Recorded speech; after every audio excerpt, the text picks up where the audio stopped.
Guys, இந்த வீடியோவில் லியோக்கான plan பற்றி தான் நம்ம பேச போகிறோம். எப்பவுமே நானும் எந்த வீடியோலுமே இந்த யோசனையை நான் சொல்லவே மாட்டேன். ஆனால் நீங்கள் யாருன்னு எனக்கு தெரியாது, நான் யாருன்னு உங்களுக்கு தெரியாது. சப்ஸ்கிரைப் பண்ணுறீங்கன்னா எல்லாருமே ஃபேமிலி ஆகிடலாம். ப்ளீஸ் கைஸ், சப்போர்ட் பண்ணுங்கள். நான் கையெடுத்து கும்பிட்றேன், ஓகேங்களா? லியோவை பற்றி பிளான் பேச போகிறேன். என்னதுன்னா, லியோ ஒன்று யாராச்சும் பார்த்துருப்பீங்கன்னு எனக்கு தெரியாது. பார்க்கணுன்னா போய்ட்டு பாருங்க, சும்மா செம்மையாக இருந்துச்சு. நான் கூட நேற்று தான் போய்ட்டு பார்த்தோம். வீடியோ நம்ம சேனலில் போட்டுறேன். அது பார்த்தீங்கன்னு தெரில, போய்ட்டு பார்த்துட்டு வந்துடுங்க, ஓகேங்களா? அவங்களுக்கு வேணும்னா சொல்லுங்கள், நான் அது கமெண்ட்லேயே போடுறேன். அது அது ஒரு பக்கம் இருக்கட்டும். அது வேறு வீடியோ, இது வேறு வீடியோ. அதாவது லியோ ஒன்னோட முடிஞ்சிருச்சு அப்படின்னு நினச்சிட்ருப்பீங்க. ஆனால் அதுதான் கிடையவே கிடையாது. லியோ 2ன்னு ஒருத்தர் இருக்கான்.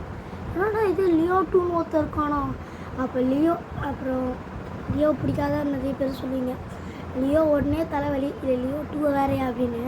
ஆனால் லியோ தலைவலின்னு சொன்னீங்கன்னா தளபதியோட ரசிகர்கள் நான் கூட தான். அவங்க எப்படி திட்டுவாங்கன்னு எனக்கே தெரியாது. ஆனால் லியோ செம்மையாக இருந்ததுங்க. தளபதியோட ஆக்ட்லாம் சும்மா செம்ம, சொல்லவே தேவையில்லை. அதெல்லாம் சொல்லணும்னு நினச்சிங்கன்னா கமெண்டில் சொல்லுங்கள், நான் கண்டிப்பாக சொல்லுவேன் உங்களுக்காக. அதுவும் இல்லாமல் எப்படி பார்ட் 2 நடக்க போகுது அப்படின்னு எல்லாருக்குமே ஒரு டவுட் வரும். அந்த டவுட் தான் உங்களுக்கு கிளியர் பண்ண போகிறேன். எப்படி பார்ட் 2 வரப்போகுது அப்படின்னா, உங்கள்கிட்ட எப்படி சொல்கிறது, இப்போ எக்ஸாம்பிள் ஏதாச்சும் ஒரு படம் முடிக்கிறாங்கன்னா அது என்ட்ரன்ஸில் பார்ட் 2 போட போகிறாங்க அப்படின்னா அதுக்காக ஒரு ட்விஸ்ட் வைப்பாங்க. இப்போ இந்த மாதிரி பார்ட் 2ல் கழட்டி பொன்னியின் செல்வன்லேயே அவன் தண்ணியில் விழுந்துருவான். அதுக்காக பார்ட் 2ன்னு ஒன்று போடுவாங்க. அதே மாதிரி தான் விக்ரமில் உங்களுக்கு போட்டாங்களே கடைசியாக கிளைமேக்ஸில், இந்த மாதிரி ஒருத்தர் ஃபோன் பேசுகிற மாதிரி அப்புறம் அந்த படத்தையே முடிச்சுடுவாங்க. அந்த மாதிரி தான் லியோவும் முடித்தாங்க.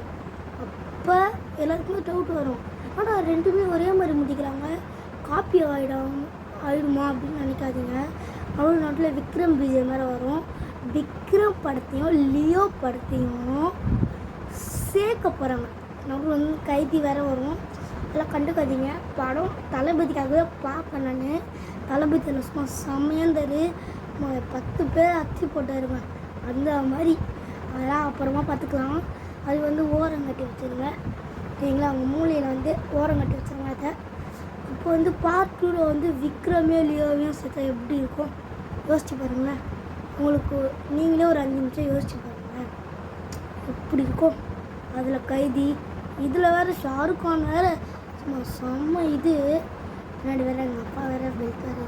நான் பெல்ட்டுன்னு சொன்னது தப்பாக நினச்சிக்காதீங்க யாருமே, சாரி. இது கொஞ்சம் ஸ்லைட் ஆகி வரும். அது எங்கள் அப்பா நடுவில் வந்துட்டார், அதனால இந்த மாதிரி ஆச்சு. சரி, நம்ம கதைக்குள்ளே போகலாம். விக்ரமில் ஷாருக்கான் சேர்த்தா எப்படி இருக்கும், லியோவில் கமல் சேர்த்தா எப்படி இருக்கும், அதெல்லாம் யோசித்து பார்த்தாலே எப்படி இருக்குது தெரியுமா, பயமா. இது வேறு ஒரு ஜென்டல்மேன் படம் வேறையா. ஓகே, இதுக்கான பார்ட் 2 வேணும்னா பார்ட் 2ல் நான் என்னென்ன சொல்ல போகிறேன்னா, இதோட அப்டேட்ஸ் பற்றி சொல்ல போகிறேன், லியோ படம் எப்படி இருந்தது பற்றியும் சொல்ல போகிறேன் நான். அதனால் சப்ஸ்கிரைப் பண்ணிவிட்டு பாருங்கள், லைக் பண்ணிவிட்டு பாருங்கள் ப்ளீஸ். பாய். நம்ம சேனல் சப்ஸ்கிரைப் பண்ணுங்கள், சப்ஸ்கிரைப் பண்ணிட்டு நோட்டிஃபிகேஷனில் ஆலில் போட்டுருவாங்க. பாய் கைஸ், பாய்.